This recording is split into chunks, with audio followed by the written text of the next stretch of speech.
புதுக்கோட்டை மாவட்டம் கந்தர்வக்கோட்டை அடுத்த சங்கன்பீடுதி ஊராட்சிக்குட்பட்ட குருவாண்டான் தெருவில் அமைந்துள்ள குடிநீர் மேல்நிலை நீர்த்தேக்க தொட்டியில் மாட்டு சாணம் கலக்கப்பட்டதாக கடந்த மாதம் 25ஆம் தேதி கூறப்பட்டது.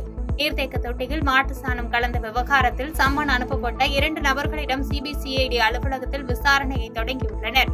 சிபிசிஐடி போலீசார் பதிவு செய்துள்ள முதல் தகவல் அறிக்கையின்படி குருவாண்டான் தெரு மேல்நிலை நீர்த்தேக்க தொட்டியை சிபிசிஐடி எஸ்பி தில்லை நடராஜன் தலைமையில் சிபிசிஐடி டிஎஸ்பி சதீஷ்குமார் உள்ளிட்டோர் பார்வையிட்டு சம்பந்தப்பட்ட பொதுமக்களிடையே தங்களது முதற்கட்ட விசாரணையை தொடங்கியுள்ளனர். நிஜாம் காலனி பகுதியில் உள்ள சிபிசிஐடி அலுவலகத்தில் நீதிமன்றத்தில் வழக்கு தொடர்ந்த சண்முகம் என்பவருக்கு அனுப்பப்பட்ட சம்மனின் அடிப்படையில் அவர் சிபிசிஐடி அலுவலகத்தில் ஆஜராகியுள்ளார். அதனைத் தொடர்ந்து மேலும் 2 நபர்களிடம் சிபிசிஐடி விசாரணை நடத்தி வருகின்றனர் என்பது குறிப்பிடத்தக்கது. தேனியில் கஞ்சா வைத்திருந்ததாக பொய் வழக்கு போட்டு இளைஞர்கள் கைது செய்யப்பட்டதாக கூறி அவரது உறவினர்கள் தேனி அள்ளிநகரம் காவல் நிலையத்தை முற்றுகையிட்டு போராட்டத்தில் ஈடுபட்டதால் பரபரப்பு ஏற்பட்டது.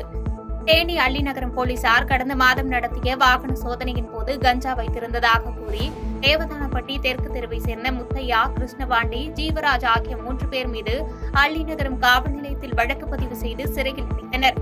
இந்நிலையில் கஞ்சா வைத்திருந்ததாக பொய் வழக்கு போட்டு 3வரையும் கைது செய்யப்பட்டதாக கூறி தேனி அள்ளிநகரம் காவல் நிலையத்தை முற்றுகையிட்டு அவர்களது உறவினர்கள் போராட்டத்தில் ஈடுபட்டனர். அப்போது அவர்களை தடுத்து நிறுத்தி வாகனத்தில் ஏற்ற முற்பட்டபோது போலீசாருக்கும் போராட்டத்தில் ஈடுபட்டவர்களுக்கும் வாக்குவாதம் ஏற்பட்டது. இதற்கிடையில் போராட்டத்தில் ஈடுபட்ட நபர் ஒருவர் மயக்கமடைந்ததால் ஆத்திரமடைந்த போராட்டக்காரர்கள் காவல் நிலைய அலுவலக வாயில் முன்பும் சாலையிலும் அமர்ந்து போராட்டத்தில் ஈடுபட்டனர். பின்னர் மயக்கமடைந்த நபரை ஆம்புலன்ஸ் மூலம் மருத்துவமனைக்கு அனுப்பி வைத்து போராட்டத்தில் ஈடுபட்டவர்களை அங்கிருந்து அனுப்பி வைத்தனர். இதனால் அப்பகுதியில் பெரும் பரபரப்பு ஏற்பட்டது.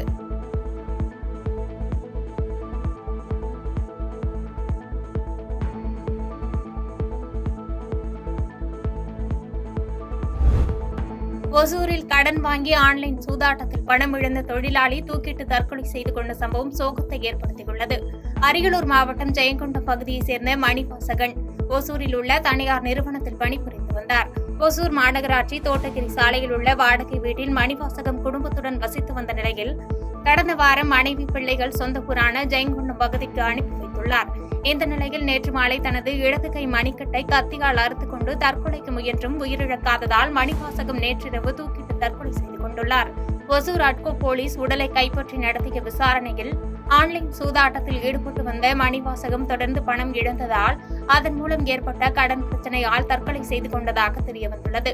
மணிவாசகம் யாரிடம் கடன் பெற்றார், எவ்வளவு தொகையை சூதாட்டத்தில் இழந்தார் என்பது குறித்தும் போலீசார் விசாரித்து வருகின்றனர். சிவந்திபுரம் கிராமத்தில் மேலும் 3 குரங்குகளை வனத்துறையினர் மயக்க ஊசி செலுத்தி பிடித்த நிலையில் இதுவரை 8 ஆண் குரங்குகள் பிடிபட்டது குறிப்பிடத்தக்கது. நெல்லை மாவட்டம் விகேபுரம் அருகே உள்ள சிவந்திபுரம் கிராமப்புற பகுதியில் கடந்த சில தினங்களாக மூதாட்டி, சிறுவர்கள், வனக்காவலர் உட்பட 7 பேரை அங்கு சுற்றித் திரிந்த மந்திபதி குரங்குகள் கடித்து தாக்கின. தொடர்ந்து குரங்குகள் பிடிப்பதற்கு தனிக்குழு அமைக்கப்பட்டு 5 குரங்குகளை நேற்று மயக்க ஊசி செலுத்தி வனத்துறையினர் பிடித்தனர். அந்த வகையில் இன்று காலை களக்காடு முண்டந்துறை புலிகள் காப்பகம் துணை இயக்குநர் இளையராஜா தலைமையில் கூடுதலாக வனத்துறையினர், கால்நடை மருத்துவர்கள் முத்துகிருஷ்ணன் மற்றும் மனோகரன் மற்றும் மருத்துவ குழுவினர் உட்பட 15 வனத்துறையினர் சிவந்திபுரம் பகுதியில் குரங்குகளை பிடிக்கும் பணியில் ஈடுபட்டனர். அப்போது 3 குரங்குகளை மயக்க ஊசி செலுத்தி பத்திரமாக பிடித்தனர்.